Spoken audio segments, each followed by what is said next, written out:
Welcome, everyone, to the SuperPhone Standard podcast. I'm Rob, and today we have a very special guest with us, the boss lady herself, Tiffany, the Budgetnista. Aliche, she is one of America's favorite personal financial gurus, as well as an author of a New York Times bestseller called Get Good with Money. Now, you may have probably seen her on Netflix. You may have seen her on Good Morning America, on the Today Show. The list goes on.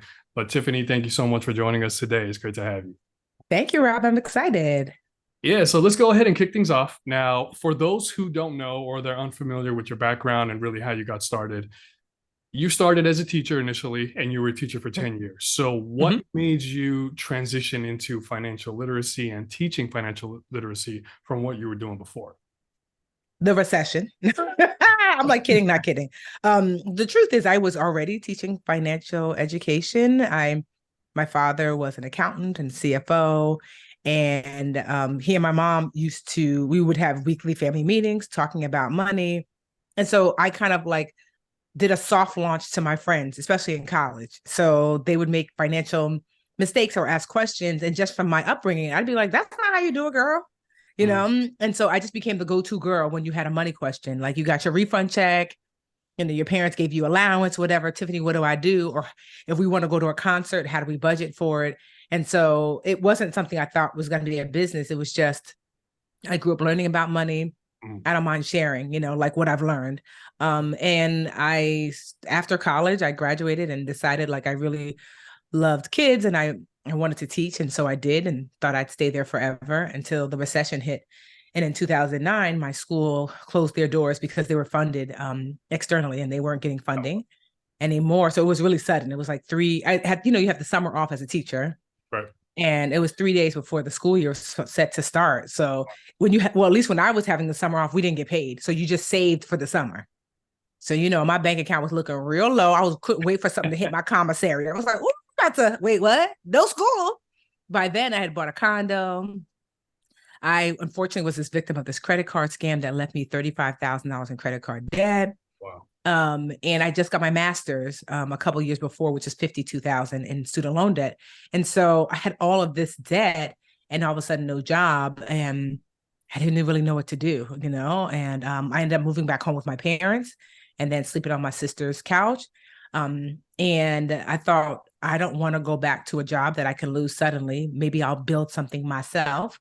And at the time, a lot of my friends were kind of jobless and we were just kind of, so many of the entrepreneurs you see now started during that time because they were like, I'm not going back, and I was one of them, so I was like, at the time when I was struggling with my finances because of the job loss, I was still doing largely better than my friends because I was able to manage what I did get through unemployment and such. And so they were like, well, show me how you did that. So I showed them. And then a friend of theirs would be like, can your friend show me how she did that? And then friends of friends. And then I thought maybe I might have a business here. And I did. No, that's great. Because I mean, that's how it starts. It's person to person and really word of mouth as well is a great place. And even for that, I mean, that was such a challenging time for yourself and you were able to navigate it and figure it out. And that's the type of information that people want to learn. And that's the type of information that a lot of people go through that they just don't know who to lean on and who they can trust to really navigate. So, okay, now I have to ask, I don't know how you pull this off, but the Budgetnista law, which was January of 2019. I give you props. I don't know how you made it work, but you made it work, which is very, very powerful, very, very important. And that really just made financial education mandatory for middle school students in New Jersey. How did this start? Is this something that you're planning on being able to branch out into other states? Like, how did this really come together? So, I used to teach when I first started the Budgetnista. I started doing one-on-ones, and then I started teaching financial education for the United Way in Newark, where I lived. And in one of my classes was this woman named Angela. And we became like friends. She was like same age as me, just became cool. At the time, I think Angela worked for IBM or whatever. But she did a lot of volunteer work in her city, Jersey City. And so people prompted her to run for office. And she did, and she won. Oh, wow. And but we were still cool and friends. And so she hit me up. I didn't even realize how laws got passed or made. She hit me up and she was like, oh my gosh, Tiffany, I ran for office and I won. I was like, oh, that's dope. She was like, but I want to get like a law passed about financial education. I was like, oh, okay. And she was like, I told her, I was like, well, there's already a law in place for high school, but honestly, Angela, there needs to be a law for younger kids.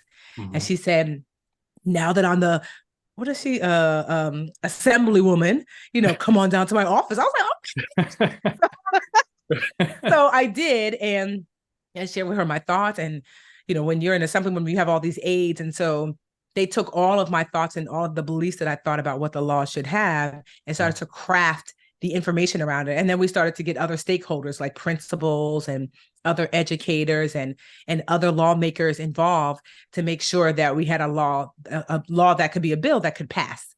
And and so that's what happened. And it was so interesting to watch the process, like, oh, it becomes a bill, and then the bill goes before the House, and then it goes before the Senate, and then it goes to the governor. And so to see it kind of go up, and most laws that are introduced are never passed. And it took the first time I went through, it didn't pass, and then we did it again, and it passed the second time, and we were just ecstatic. And I was like, I got a Budgetnista law, and we're low key working on another one now, not for this, but for like housing equity. That's what she and I are working on. Because I was complaining about something on social media, and she called me. She's like, "Oh, I saw your post." Actually, matter of fact, she texted me yesterday. We were just catching up, but like a few years ago, she said, "I saw your post," and I said, "Yeah," and I was like, "I think it's so unfair." How the appraisal system is inherently racist. I was like, it's not like I can write I told her, I said, it's not like I can write a law. And she was like, girl.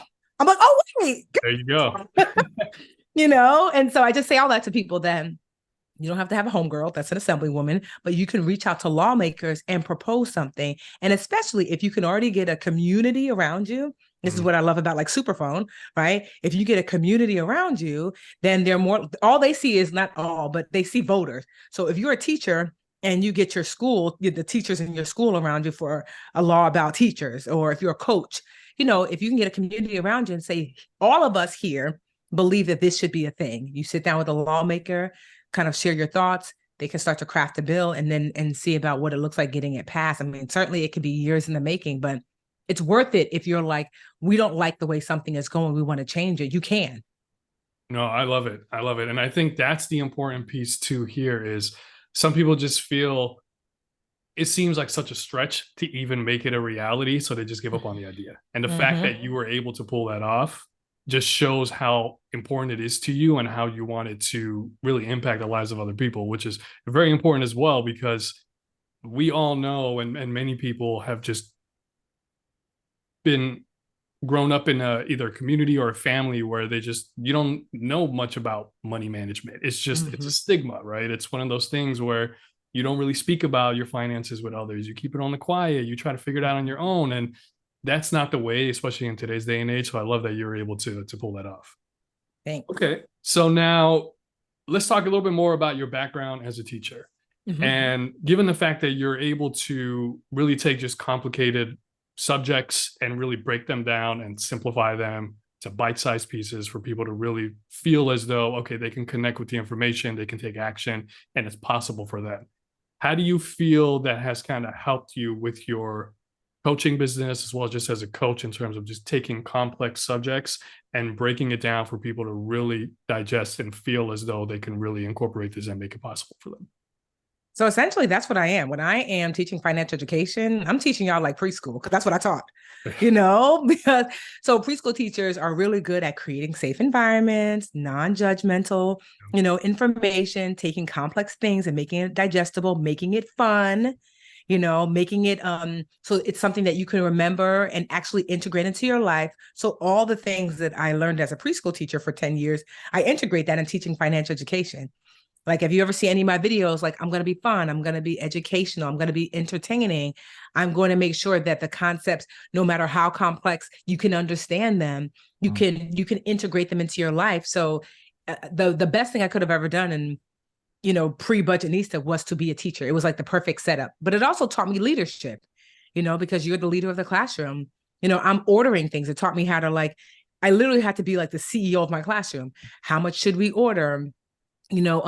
What tools and resources do we need? What outside sources do I need to tap into? So being a teacher was one of the best things I could have done, just in general, to be a business owner, but to teach financial education, that it just paved the way for all the things I do now. Gotcha. No, that makes sense. Now, when it comes to building your personal brand and your business just around financial education, Mhm. What strategies have you really used just to market yourself, make yourself, I would say, relatable to people? Because especially in the finance space, there's a lot of people are very on the defense, right? Mhm. They're uncertain about who they can trust, who they believe, if this is authentic or not. But you've done a great job in building a great following. So, what strategies for someone who's, let's say, coach or looking to get started to really just market yourself and reach a wider audience? So one of our strategies that we use is that I create a series of challenges. And so, especially if you want to teach a thing. And so my challenges are free. They're called our Live Richer Challenge. And the first one we launched was in 2014. 10,000 women signed up, Wow. and so those 10,000 women, we call them dream catchers. And so that was the beginning of my beehive, if you will. Like everybody kind of has like, Lady Gaga had like little monsters. Yeah. I think Mariah Carey calls hers the lamb. So for the Budgetnista brand, it's the dream catchers. And so that was the advent of the dream catchers. And by the end of the year, 20,000 people had signed up for the challenge. And I said, okay, the challenge was great because it was free. It got to what I love about free educational challenges is that one, you get the audience to buy in. And they're like, okay, they give you their name and they give you your email at the very least. So now you can connect with them. And now with SuperPhone, we get name, email, and phone number, which is great. That wasn't available back then. And now then also too, through the educational component of the challenge, 3 days, 1 week, ours is 3 weeks, I get to teach them who I am and how I teach. Like if you love this, when I have other things, you're going to really love it. So it's like they got to come into, like I call it the Budgetnista house, and take a look around like, oh, this is her teaching style. This is the education she has to share. This is her mission. So you really get to understand who I am. The challenge teaches you everything you need to learn about our brand. And then what I love about it is that it builds relationship with the audience. Because now they're like, yo, we love Tiffany because we took this free 3-week course. And so when my book, Get Go with Money, comes out, they're not like, who are you? They're like, oh, Right. that's the Budgetnista who helped us. And so my book, in the first year, it sold over 100,000 copies. I'm not Oprah. Wow. We're up to almost 300,000 copies in 2 years. It's still 2 years later, sells about 1,000 copies a week. There you go. And so like it's been a tremendous success. 8 weeks on the New York Times bestsellers list. Usually that's reserved for like, the Dave Ramseys or like the Susie Ormans. And I'm not either one of those, even the Ramit Sethi's, when it comes to personal finance. I just came out of nowhere. But I didn't really come out of nowhere. It's because I had my dream catchers. And yeah. I started with those first 10,000 women in 2014. And this year in January, we did the Live Richer Challenge again, and 300,000 women signed up. Wow. Now you see how powerful that is, because so you get to build. So every year we were doing the challenge, getting more and more people into the fold. And now you have 300,000 women. Our total audience is about 2 million women strong, but as far as like tangible people that we can say we have contact with these people, that I can reach out to them, I can share other things. So when my Netflix special came out, I knew I activated my audience because I was like, I want to be the top, in the top. I think we got like top 40 documentaries that week when it first came out, out of like hundreds of thousands of movies that Netflix has, but that's from the push from my audience. So when you build audience, there's nothing I can't roll out. I recently rolled out like a year ago my Patreon, which we don't even talk about money. It's all about women in business, women who come to me who want to learn how to grow their own business. So candidly, since I started my business, The Budgetnista, we've made over $50 million, or about around $50 million, right? Gross, of course. But still, that's tremendous. I'm a little Black girl in Newark, okay? And so what's so amazing about that is that I've been able to do that because building community. I have an online school, the Live Richer Academy. We've graduated already 100,000 people. We have about 15,000 students at a time right now. And so, but how do people find out about the Academy? Because of the community. And so I think that like one of the best things you can do is to create a community. I personally like to create a community around something free because you really get volume. But you don't have to. Plus, it's part of our mission to serve our audience. But I personally like to create something that is free, that is really useful, that teaches you about the brand, our mission, and the movement, and then moves you to other areas of the Budgetnista brand, once you've absorbed this juicy freeness. And so I just suggest creating something where a community can do something actively together. Love it. I mean, that within itself just shows, you didn't really let yourself stop early on. You just kept going. And that's the important piece, because once you see a few people, thousands of people, tens of thousands of people really engage with what you have to offer, at that point, it's almost your commitment and your obligation to the world and to them that, hey, you took the time out to learn about what I can provide and what I can help and how I can help. Let me make this valuable for you. And you've been able to do that. That's been great. So, okay, now let's switch a little bit more into just some tools and how you've been using SuperPhone. Now, I know you're an advocate for using SuperPhone for your business, particularly when it comes to segmenting your list and groups and being able to send certain messages to certain groups, however you would like. Now, what other features or what key features stand out to you within SuperPhone that you have been using, that you're looking to use in the future moving forward? Honestly, I wish I could have all 300,000 people on SuperPhone, because, I mean, anybody who knows who does email marketing, which we've been doing for like the last 10 plus years, is that the open rate, although we have decent open rates, we get an open rate between hovering around 30-40%, which is tremendous for a financial brand, because most people get well under 10%. You think about like the big banks or whatever, you ain't opening those emails, but people largely open our emails. But with text messaging, I think our average open rate is like 89%. That's basically like everyone you send a text to opens it. And if you're not in the marketing space, it sounds like, well, so what? No. People send emails and 2% open it. 100 emails, 2 people open. That's not crazy. Like, that's a lot of brands, like Old Navy sends you emails all the time, and you don't even see it goes to your spam account. So imagine like the amount of money and time to lure someone in to your sphere of influence through your brand, and you do all this work, and you finally have their contact information, and you send them a message, and they never see it. That is what happens with most people. So you have spent time, money, and energy just to not communicate. So it's really frustrating. And so what I love about text messaging is, we know when we have a message to send, y'all gonna get it. Like, I don't have to wonder, you seen it. Now, whether you come or not, it's your business, but I know you saw it. And so one of my favorite features, and where I just used it, it was like a few months ago, is that I live in Jersey, and I was going to Washington, D.C. I was doing a wealth walk with a friend of mine who's a councilman at large. He's running for office. And our wealth walks are, we take a beautiful walk in some beautiful park, and then afterwards we sit and talk about money. But specifically, I wanted to talk about money and the role that government plays in your personal finances. And so that's what he came to talk to us about. Now, normally what we would do is that we would email, like I segment my email list more so by like interest, like, oh, I'm interested in budget and credit, but I had not really segmented by where you live.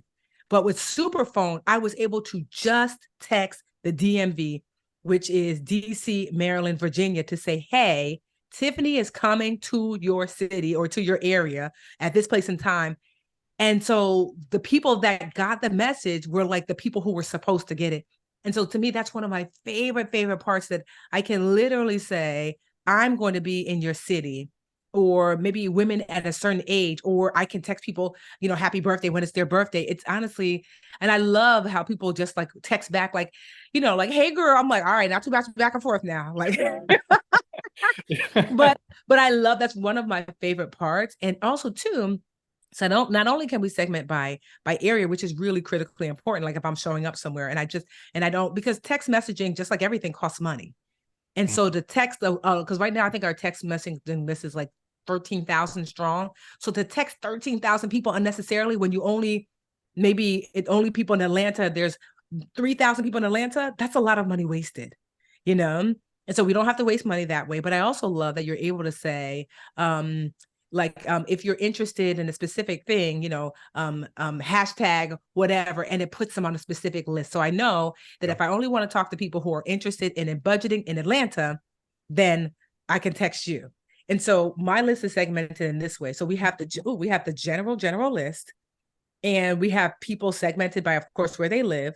And but then also I love the fact that I get to text my Patreon members separately. So these are my mentees, my business mentees. And the Patreon, I love the platform, but sometimes people don't know when I'm going to be. So the premise of my Patreon is that every month I go live, I teach a really in-depth lesson in business. And so what we found was that I would say going live, we tell them a week ahead, post it, and people wouldn't see. And they would be upset and they'd be like, I didn't even know you were live, Tiffany. I feel like I'm paying and I'm not getting it. And it was so frustrating. And I'm like, because we're posting a Patreon sending you an email, but you're not seeing the email. We're sending you an email, you're not seeing. So I said, aha, we got it. We have all the patrons on the text list. Now we know for a fact you've seen it because 90% of y'all got it. And so now those messages that we would get to say, how did I miss this? We don't get them anymore. Literally, they're totally gone. We have about 4,000 patron members. So that has been such an amazing tool for us to be able to know, like, a thing that someone is paying for, they're not missing out on it because they didn't see the message, because we're all on our phones all the time. So text messaging has just been such a game changer. And we haven't even like fully dived into all the ways this is the things we use so far have already been game changing. Like I have a new book coming out called Made Home. It's the companion book to Get Go With Money. And I don't have to wonder, do the people on the list know? Because we know that almost 100% of them have opened and know have gotten the text message. And so it's just, if you have, for me, text messaging mixed with email, mixed with social media. I told my team, and I tell this to my mentees, that you have to own access to your audience. That I call Mark Zuckerberg. Mark Zuckerberg ain't gonna let you own access to your audience over there at the face of the book, right? Right? Like I literally have a Facebook group. They're like, it's like 600,000 strong. When I post, it'd be like 6 people saw it. How? Yep. And so I'm like, which is frustrating, but I said, never again are we going to rely on one source of access.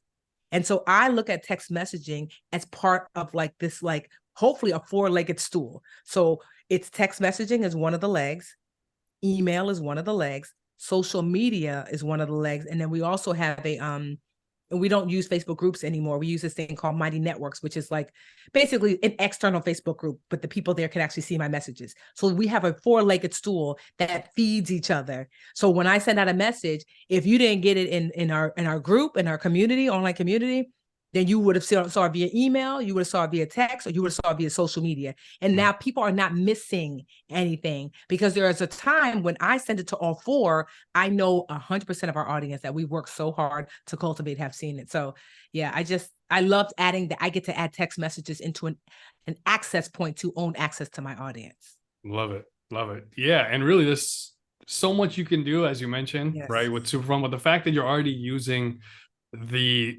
features that are important for you and your business, that's the game changer. A lot of people feel they don't really know how to leverage text or SMS, right? And as long as you're not really spamming people and you're really reaching out with messages that people want to hear, which for the most part, everyone who's on your contact list wants to hear from you to some capacity, right? So the fact that you're leveraging text, email, social media, and onward, exactly as you mentioned, they'll hear from you one way or the other. So if they forget about it, they'll hear your message from somewhere else, and then they'll come back to, oh, I remember I got the text.